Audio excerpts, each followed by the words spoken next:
எனக்கு actually divorce ஆயிருச்சு. Seriously? இல்ல எனக்கே ரொம்ப ஷாக்கிங்கா இருக்கு. இல்ல பெருசா இது யாருக்கும் தெரியாது. பெருசா ரொம்ப அதை வந்து ஒரு பெருசாக்க எனக்கு விரும்பல. ரெண்டு பேருக்கும் கொஞ்சம் மனசு சரியா செட் ஆகல, வித் ஃபேமிலிஸ் எல்லாமே கொஞ்சம் சரியா இல்லாம இருந்தது. அதனால ரெண்டு பேரும் சேர்ந்து மியூச்சுவலா முடிவு பண்ணி தான். ஸோ இப்போ வந்து நாங்க ஃபேமிலியா, நான் அண்ணன் எங்க ஃபேமிலியோட இப்போ ஒண்ணா இருக்கோம். இல்ல இதை சொல்லக்கூடாதுன்னா இல்ல, பட் திஸ் இஸ் அது ஐ அப்ரிஷியேட் இட். ஏன்னா இன்னைக்கு ஒரு விஷயம் வந்து ஒருத்தவங்க லைஃப்ல நடந்தா அது டெஃபினெட்லி அது வந்து எப்படினா வெளியில வந்துடும். பட் நிஜமாவே எனக்கு நீங்க இப்ப சொன்ன அந்த ஒரு பாயிண்ட்ல தான் வந்து ஐ வாஸ் லிட்டரலி ஷாக்ட். எனக்கு தெரியும் நிறைய பேருக்கு என் ஃபேமிலி வரைக்கும் தெரியும். இன்ஃபேக்ட் இவனுக்குமே வந்து ஒரு வயசு வரைக்கும் தெரியாம இருந்தது. அதுக்கப்புறம் இப்போ எனக்கு எல்லாமே தெரியும். வருவாரு எப்பயாவது இவனோட பர்த்டே ஒரு திவாலி டைம்ல வந்து ஜஸ்ட் விசிட் பண்ணிட்டு அவரை பார்த்துட்டு போவார். ஏன்னா அந்த ஒரு கொடுமையை பண்ண வேண்டாம்னு எனக்கு தோணுச்சு. எங்க ரெண்டு பேருக்குள்ளதான் பிரச்சனைகள். ஸோ மியூச்சுவலா பிரிஞ்சுட்டாலும் எதுக்கு எனக்கு தெரியாம பின்னாடி இவனோ எதுவுமே வந்து நடந்துடக்கூடாது. ஸோ அதனால வந்து டிரான்ஸ்பரண்டா. எஸ், இன்னைக்கு நீங்க எடுத்த டிசிஷன் கரெக்ட்னு நினைக்கிறீங்களா கிருத்திகா பொறுத்தவரைக்கும் பர்சனல் லைஃப்ல? Because I don't want to know அது என்ன டிசிஷன், என்ன ஒரு விஷயம்ன்றது வேண்டாம். But still it's moving on something with life அப்படின்னும் பொழுது நம்ம எடுக்கக்கூடிய டிசிஷன் நாளைக்கு லைஃப் லாங் அப்படின்னும் பொழுது கரெக்டா எடுத்திருக்கீங்கன்னு கிருத்திகா நினைக்கிறீங்களா? அந்த டைம்ல நான் வந்து ரொம்ப யோசிச்சதா, இது உடனே எடுத்த டிசிஷன்லாம் கிடையாது. கொஞ்சம் ஆரம்பத்துல இருந்தே கொஞ்சம் நிறைய பிரச்சனைகள் வந்து ஒரு டைமுக்கு மேல எல்லாரும் பேசி டிசைட் பண்ண ஒரு விஷயம் தான்.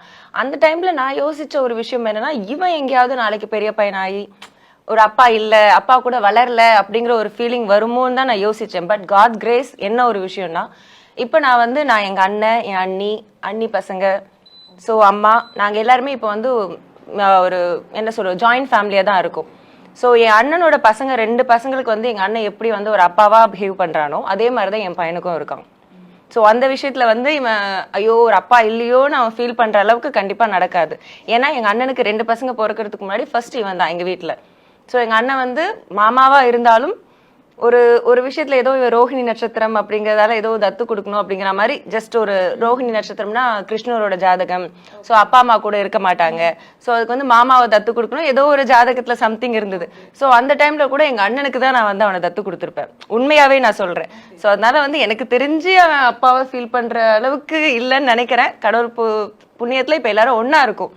ஸோ அந்த இதுவும் எனக்கு வந்து நான் தப்பான ஒரு டிசிஷன் எடுத்துட்டேன்னு நான் ஃபீல்லாம் பண்ணல. I am happy. கிருத்திகா பொறுத்த வரைக்கும் வந்து இட் இஸ் நாட் ஈஸி. இன்னைக்கு நீங்கள் வந்து ஒரு இன்டர்வியூவாக இருக்கும்பொழுது ரொம்ப கேஷுவலாக சொல்கிற மாதிரி இருக்குது. அந்த வழி உங்களுக்கு மட்டும் தான் தெரியும். என்ன you went through oh whether it is your அவராக இருக்கட்டும், எனக்கு அது தெரியல. பட் அது அந்த டிப்ரெஷன் ஸ்டேஜ் வந்திருக்கோம்ல உங்களுக்கு, அந்த ஒரு ரொம்ப ஸ்ட்ரெஸ்ஃபுல்லாக. இப்போ நீங்கள் சொன்ன மாதிரி அதை ஒரு டிவியேட் பண்ணுறதுக்காக நீங்கள் ஜிம் எல்லாம் போக ஆரம்பிச்சிட்டிங்க. பட் இதை தாண்டி how did you over come? Family of course அந்த டைம்ல வந்து அம்மா என் பையன்லாம் இல்லைன்னா அந்த டைம்ல நான் ரொம்ப ஃபீல் பண்ணியிருப்பேன், ரொம்ப கஷ்டப்பட்டிருப்பேன். ஸோ ஆப்வியஸ்லி என்னதான் ஒரு டிசிஷன் எடுத்து வேண்டாம் அப்படின்னு ஒரு ஒரு ஒரு லைஃப்ல இருந்து இன்னொரு லைஃப்க்கு வர்றதுங்கிறது வந்து, ஸோ எங்க அம்மா கூட இருக்கிறதுன்ற எனக்கு வந்து அது புது லைஃப் கிடையாது, என்னோட பழைய லைஃப் தான். ஆஃப்டர் மேரேஜ் நமக்கு வந்து ஒரு புது லைஃப் வரும். கல்யாணம் ஆகி வீட்டில் இருக்கும்போது நான் என் ஹஸ்பண்ட் என் பையன் இருக்கும்போது காலையில எந்திரிச்சு யார் இப்போ எங்க அண்ணி என்ன வீட்டில் பண்ணிட்டு இருக்காங்களோ காலையில எந்திரிப்பேன். வீடு பெருக்கிறதுல இருந்து சரி, காலையில அவனுக்கு குக் பண்றதுல இருந்து அவனுக்கு கேஜி கிளாஸ்ல கொண்டு போய் விடுறது, அதுக்கப்புறம் நான் வந்து அப்பயே ஸ்டார்ட் பண்ணிட்டேன் இந்த ஜூம்பா அரபிக்ஸ் அதெல்லாம் போவேன். அதுக்கப்புறம் மத்தியானம் வந்து லஞ்ச் சமைக்கிறது.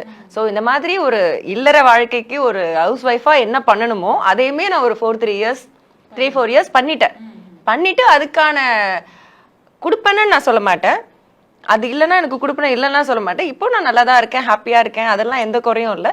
பட் அந்த லைஃப் இல்லை அப்படிங்கிற மாதிரி ஆயிடுச்சு. அவ்வளோதான், அக்செப்டன்ஸ் தான்.